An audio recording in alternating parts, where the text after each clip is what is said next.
Hai semua freshies, selamat datang ke sesi penerangan khas ni. Okey, jujur dengan saya, bila sebut je perkataan muat, mesti korang dah mula berpeluh dingin, rasa cemas macam nak ambil exam paling susah dalam dunia kan? Tapi relax, tarik nafas panjang-panjang. Sebagai senior korang, hari ni saya nak bongkarkan segala misteri muat ni.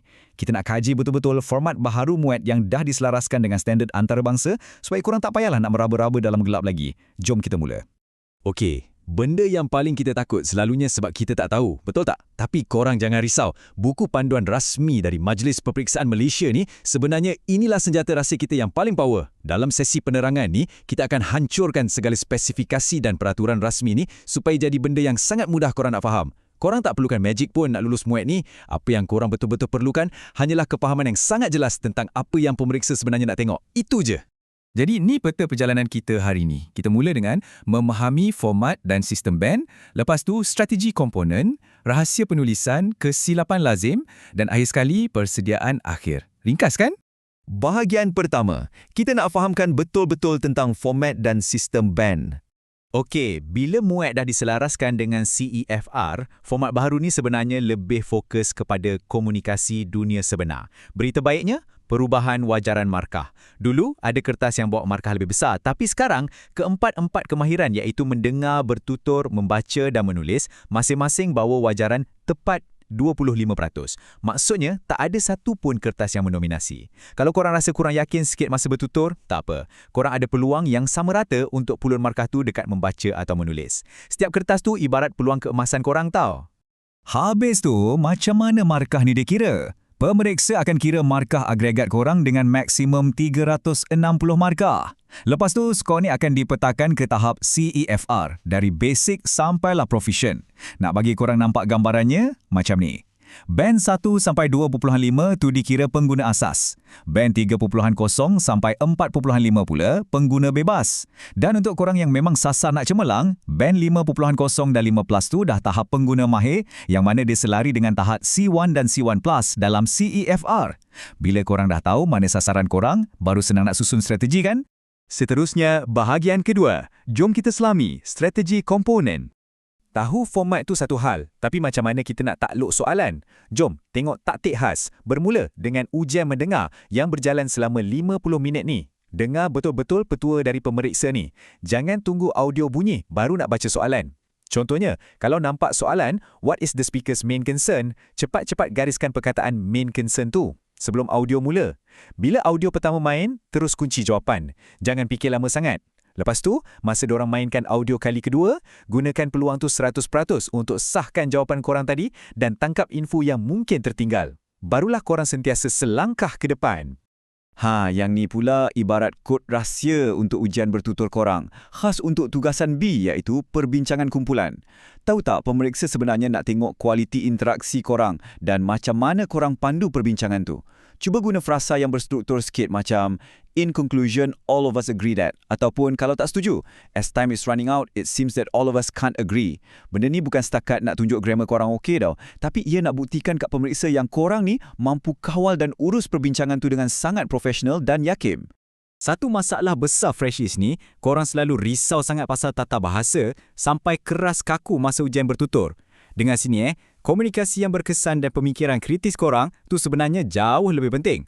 Contohnya, kalau dapat situasi tentang cara terbaik memupuk gaya hidup sihat, apply je teknik 5W1H ni, who, what, where, when, why, how tu untuk huraikan isi korang. Kaitkan dengan hobi ataupun makanan. Lepas tu, cakap pada kelajuan yang sederhana je supaya sebutan tu jelas. Dan yang paling penting sekali, eye contact. Jangan lupa libatkan rakan-rakan korang. Ingat, ini kerja berpasukan, bukannya monolog solo korang. Beralih pula ke ujian membaca. Tolong jangan tertipu tau. Ujian ni bukan pasal siapa baca paling laju, tapi siapa paling bijak menafsir maklumat. Ada 7 bahagian kesemuanya, jadi teknik bacaan korang memang kena dinamik. Guna teknik imbasan pantas atau scanning untuk teks pandek kat part 1 dan tukar ke skimming bila masuk part 2 dan 3. Tapi bila sampai part 5, contohnya soalan isi tempat kosong tu, korang wajib cari petunjuk struktur ayat macam perkataan however, in contrast ataupun as a result. Benda-benda ni lah yang nak pastikan teks tu logik dan bersambung dengan betul. Okey, kita masuk ke bahagian ketiga pula, rahsia penulisan. Bahagian menulis selama 75 minit inilah yang selalunya jadi penentu yang membezakan calon biasa dengan calon yang skor tinggi. Poin paling mahal dekat sini, corak organisasi. Korang kena ingat, pemeriksa CEFR ni sangat-sangat mementingkan struktur. Korang perlukan rangka atau skeleton yang super kukuh untuk sokong segala kosakata hebat korang tu. Pastikan penulisan akademik korang sentiasa ada pendahuluan yang jelas, berserta pernyataan tesis diikuti perengan badan yang ada huraian mendalam dan contoh dan tutup dengan kesimpulan yang merumus padat. Struktur yang kemas macam inilah yang membuktikan tahap pemikiran korang tu dah matang. Dalam kertas menulis ni, korang akan tempuh 2 tugasan berbeza. Tugasan 1 selalunya berbentuk email. Contohnya nak balas jemputan kawan pergi kem motivasi. Tugasan 2 pula adalah esei akademik formal, macam bincangkan impak media sosial. Kesilapan paling klise yang pelajar selalu buat, guna nada atau tone yang sama untuk kedua-dua tugasan. Tak boleh macam tu. Korang kena pandai ubah tahap formaliti, struktur dan kosakata korang. Kalau email kat kawan, gunalah sapan yang mesra sikit. Tapi kalau esei akademik, korang wajib lontarkan hujah yang objektif dan disokong fakta logik yang kukuh. Teruskan semangat korang. Kita di bahagian keempat sekarang. Kesilapan lazim. Sebagai senior korang, saya rasa bertanggungjawab nak selamatkan korang dari hilang markah percuma. Tengok 2 jenis tabiat ni. Pelajar biasa selalunya main redah je tulis tanpa buat draft. Las-las esei tunggang langgang. Tapi calon yang berpotensi dapat band 5 sentiasa ambil masa untuk buat pertemindah ringkas. Satu lagi, ni kesalahan paling membawa maut dalam ujian membaca. Guna pengetahuan am atau fakta luar untuk jawab soalan. Tolong sangat. Walaupun korang memang pakar bab tu, jawapan korang mesti, saya ulang, mesti 100% berdasarkan maklumat dalam teks yang diberi tu je. Jangan sesekali mandai-mandai teka pakai fakta sendiri. Ada satu lagi zon bahaya, sejenis perangkap psikologi yang sangat licik. Pemeriksa ni memang suka menguji ketelitian korang guna soalan berbau negatif. Biasalah, bila kita baca kalau kalut, otak kita secara automatik akan cari jawapan yang betul mengikut teks kan? Tapi, bila soalan tu tanya which is not true ataupun ada letak perkataan except, tolong berhenti kejap. Baca betul-betul pilihan jawapan tu. Sebab pilihan yang bunyi lebih kurang sama itulah yang selalu buatkan pelajar yang gopoh ni terjerat. Hati-hati. Okey gang, kita dah sampai ke bahagian kelima, persediaan akhir. Korang dah tahu format, dah belajar strategi gempak untuk setiap komponen. Sekarang, kita sembang pasal menguasai elemen masa. Ingat nombor keramat ni, 75. Korang cuma ada 75 minit je yang sangat-sangat ketat untuk settlekan 40 soalan ujian membaca. Dan korang juga perlukan 75 minit untuk habiskan kedua-dua tugasan dalam ujian menulis. Pengurusan masa adalah segala-galanya. Jangan biarkan diri korang sangkut dekat satu soalan lebih dari 2 minit. Guna teknik imbasan pantas dan kalau rasa buntu, tinggal je dulu dan patah balik nanti. Korang kena bijak lumba dengan masa tau. Okey, malam sebelum exam, persediaan mental tu sama penting dengan ulang kaji korang. Ini senarai semak wajib dari senior untuk korang. Pertama, pastikan kad pengenalan dan slip pendaftaran dah siap awal-awal. Kedua, dapatkan tidur yang cukup. Otak yang penat takkan boleh berfikir secara kritis.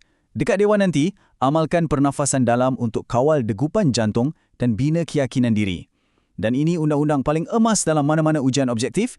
Jangan biarkan walaupun satu ruang jawapan kosong. Tiada penalti pun untuk jawapan yang salah, jadi teka je yang terbaik. Jadi, macam mana? MUAT tu bukannya raksasa kejam yang korang tak boleh kalahkan pun. Ia cuma satu sistem yang mana bila korang dah faham selok-belok dia, barulah korang boleh tunjukkan potensi korang yang sebenar. Segala rahsia format, strategi taktikal dan tips elak kesilapan semuanya saya dah kongsikan habis-habisan dengan korang hari ini.